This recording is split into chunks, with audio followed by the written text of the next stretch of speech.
Hello प्यारे बच्चों, कक्षा 11 के छात्रों के लिए सेकेंड लेसन हम लेकर के आज आए हैं। समाज शास्त्र में प्रयुक्त शब्दावली, संकल्पनाएं एवं उसका प्रयोग, इसको आज हम बच्चों को आप लोगों को पढ़ा रहे हैं। ठीक है बच्चों, तो आइए आज आप लोगों को हम बिना देर किए हुए कक्षा को स्टार्ट करते हैं।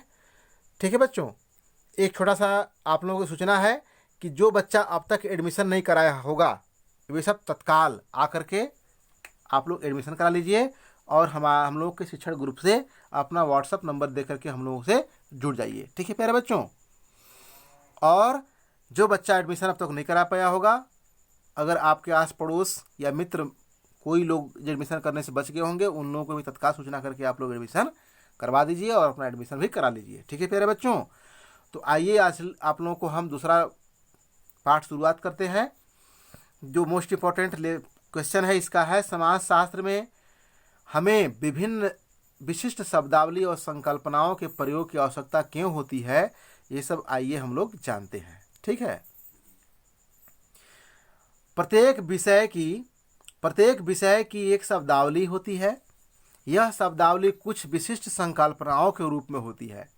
संकल्पनाएं न केवल विषयगत दृष्टिगत अर्थ को समझने में सहायक होती हैं, बल्कि संबंधित विषय के ज्ञान को सामान्य ज्ञान से भिन्न करती है। ठीक है बच्चों, अतः हमको समाज शास्त्र का जो शब्दावली है उसको अच्छी तरह से याद करना होगा, समझना होगा, वह उसका ज्ञानार्जन करना होगा। जैसे समाज है, सामाजिक समूह है, परिस्थिति एवं भूमिका है, सामाजिक स्थिरीकरण है, सामाजिक नियंत्रण है, परिवार है, नातेदारी है, संस्कृति है, सामाजिक संरचना है।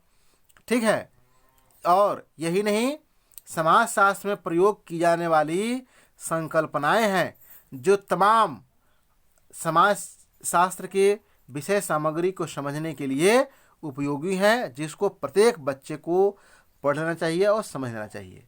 ठीक है प्यारे बच्चों, उसके संकल्पना के अर्थ को हम लोग आइए जानते हैं। तो समझते हैं कि प्रत्येक विषय में पाई जाती है संकल्पना, जो होती है वह प्रत्येक विषय में पाई जाती है तथा अपना प्रयोग समस्या के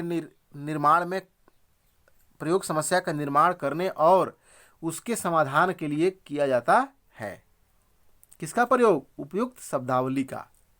ठीक है प्यारे बच्चों, नॉन एवं लिंग के अनुसार संकल्पना वह शब्द है जिसे एक विशिष्ट अर्थ प्रदान किया गया है।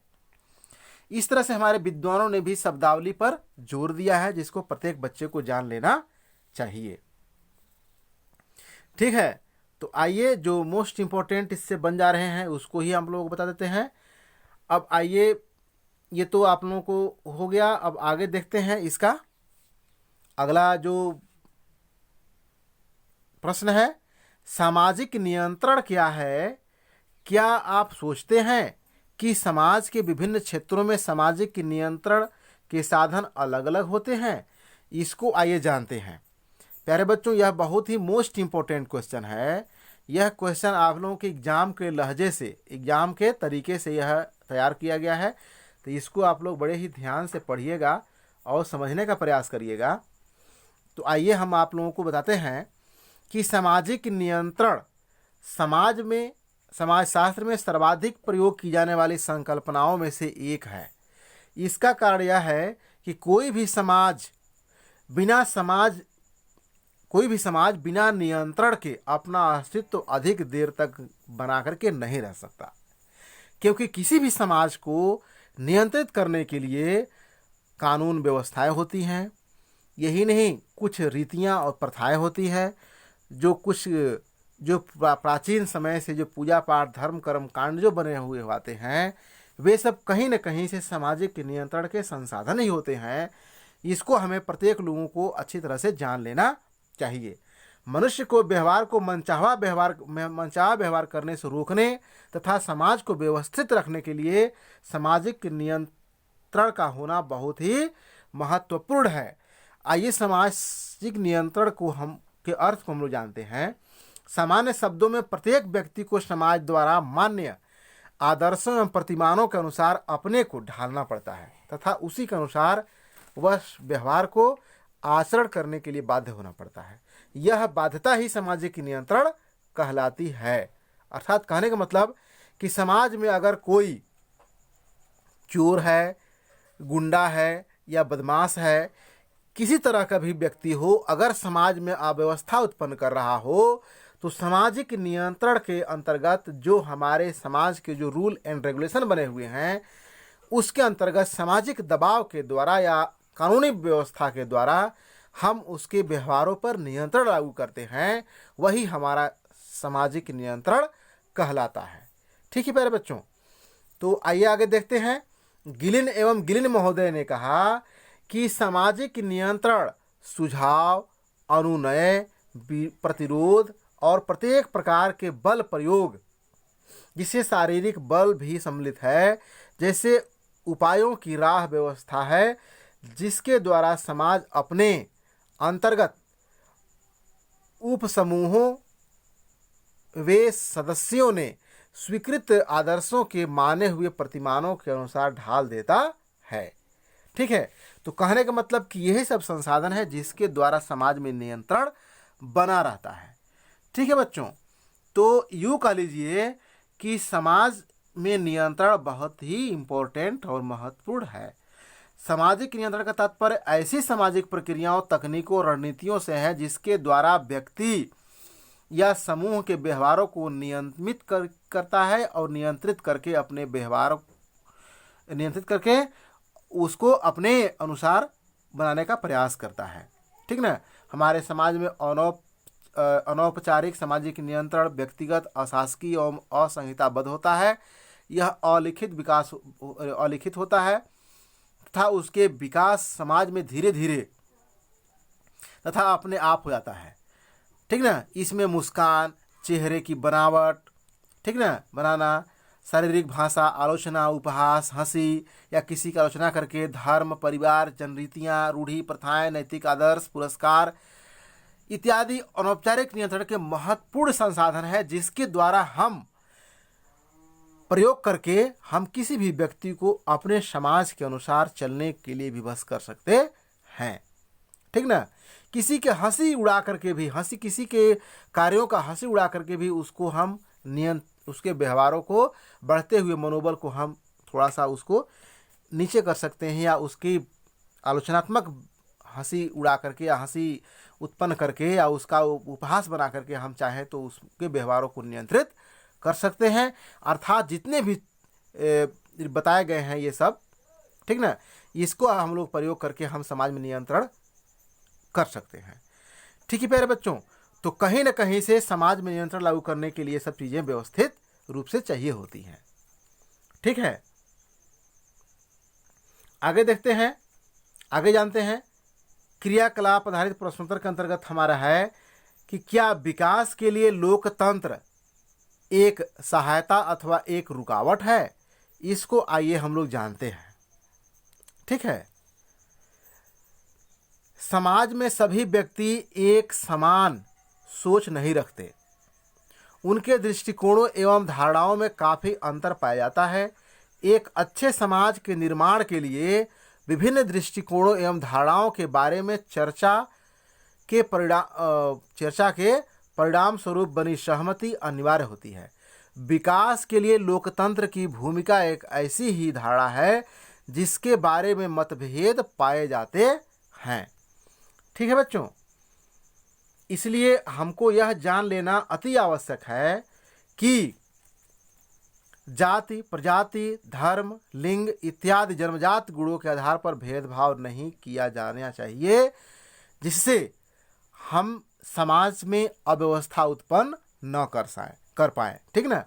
इसी कारण अमेरिका एवं पश्चिमी देशों में विकास अधिक हुआ है, क्योंकि वहाँ पर जाति पात, भेदभाव, कर्मकांड इतना नहीं होता है जितना हमारे देश में होता है। आज चाइना जैसा देश, अमेरिका जैसा देश, ठीक ना, आज विकास के ऊंचाइयों को, शिखर को छू रहा है। ठीक है प्यारे बच्चों, तो आज हमको अच्छी तरह से जान लेना चाहिए कि सामाजिक ढांचा और सामाजिक प्रक्रिया के द्वारा ही किसी समाज के रूपरेखा और आंतरिक और बाह्य संरचना को सुचारू रूप से चलायमान किया जा सकता है, जिससे आने वाली पीढ़ी और आने वाला समाज का भविष्य निर्माण किया जा सके।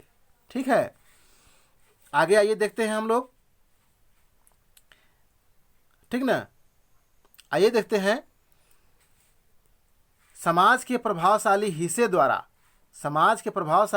द्वारा सामाजिक रूप से निर्धारित भूमिकाओं का उल्लंघन क्या है, इसके उत्तर को आइए हम लोग जानते हैं। ठीक है, उत्तर हमारा कैसे है? उत्तर हमारा ऐसे है, समाचार पत्रों में प्रतिदिन ऐसी रिपोर्ट छपती है जिसमें समाज के प्रभावशाली हिस्से द्वारा सामाजिक रूप से निर्धारित भूमिकाओं का उल्लंघन करने वाले लोगों को नियंत्रित करने का प्रयास किया जाता है।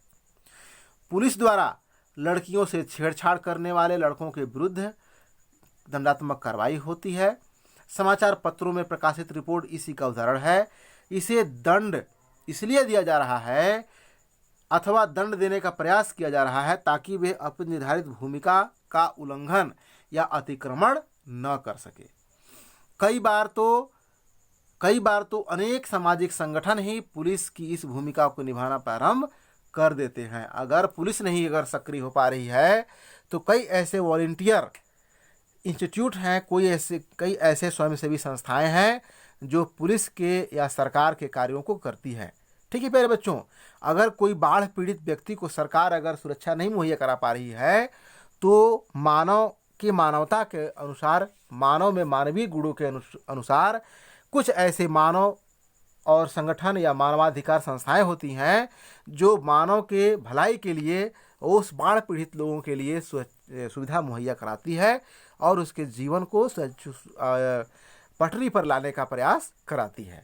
ठीक है प्यारे बच्चों, तो निर्धारित भूमिकाओं का उल्लंघन या अतिक्रमण करने वाले लोगों को नियंत्रित व दंडित करने के संबंधी रिपोर्ट समाचार पत्रों में आए दिन छपती है और उसी के आधार पर समाज में नियंत्रण बनाने का प्रयास किया जाता है। ठीक है प्यारे बच्चों, तो आइए जानते हैं अगला क्वेश्चन है, क्या आप अपनी जीवन से ऐसे उदाहरणों के बारे में सोच सकते हैं कि अशासकीय सामाजिक नियंत्रण किस प्रकार से कार्य करता है? तो ये जानते हैं, अशासकीय सामाजिक नियंत्रण के अनगिनत उदाहरण हम अपने जीवन में देख सकते हैं। उदाहरण के लिए क्या है, यदि आप अपनी कक्षा के किसी छात्र छात्रा को अन्य छात्र छात्राओं से भिन्न व्यवहार करते हुए या छात्र छात्राओं द्वारा उसका मजाक उड़ाते हुए देखा है तो आप इस प्रकार के नियंत्रण को सरलता से समझ सकते हैं। हो सकता है कि मजाक ही उसे संबंधित छात्र छात्रा को अन्य छात्र छात्राओं की अपेक्षाओं के अनुरूप व्यवहार करने के प्रेरित कर दे। इसलिए मजाक में कही हुई बातों पर भी व्यक्ति अमल करके समाज में नियंत्रण स्थापित या नियंत्रण बनाए रख सकता है। ठीक ना, बल्कि माता पिता हेतु जो डांट डपट होती है वह अशासकीय नियंत्रण के ही उदाहरण होते हैं। ठीक है, तो इसको हम लोगों को अच्छी तरह से जान लेना चाहिए ताकि इसके अनुरूप ही हमारा समाज का ढांचा और समाज का रूप चल सके।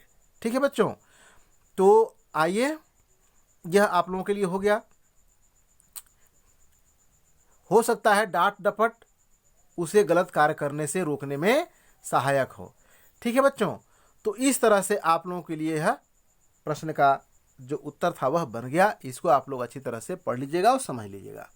ठीक है, तो प्यारे बच्चों, एक सूचना आप लोगों के लिए हम आप लोगों को बता दे रहे हैं, बहुविकल्पी क्वेश्चन कल बताएंगे। ठीक है, सूचना है आप लोगों के लिए कि जो बच्चा अब तक एडमिशन नहीं करा पाया होगा, अगर वह कक्षा 10वीं पास कहीं से भी कक्षा 11 में एडमिशन कराना है तो वह तत्काल GIC कोन में संपर्क करके अपना नाम लिखवा ले और अपना शिक्षण ग्रुप जो है उसे जुड़ जाए और अपना अध्यापन कार्य अर्थात अपना शिक्षण कार्य में जो शिक्षण कार्य जो चल रहा है स्कूल से अपना उसके ग्रुप में जुड़ जाए और अपना भविष्य का निर्माण करे। ठीक है प्यारे बच्चों, तो इस तरह से आप लोगों की जो हम आज कक्षा में बताए हैं इतने प्रश्नों को आप लोग अच्छी तरह से पढ़ लीजिएगा, समझ लीजिएगा।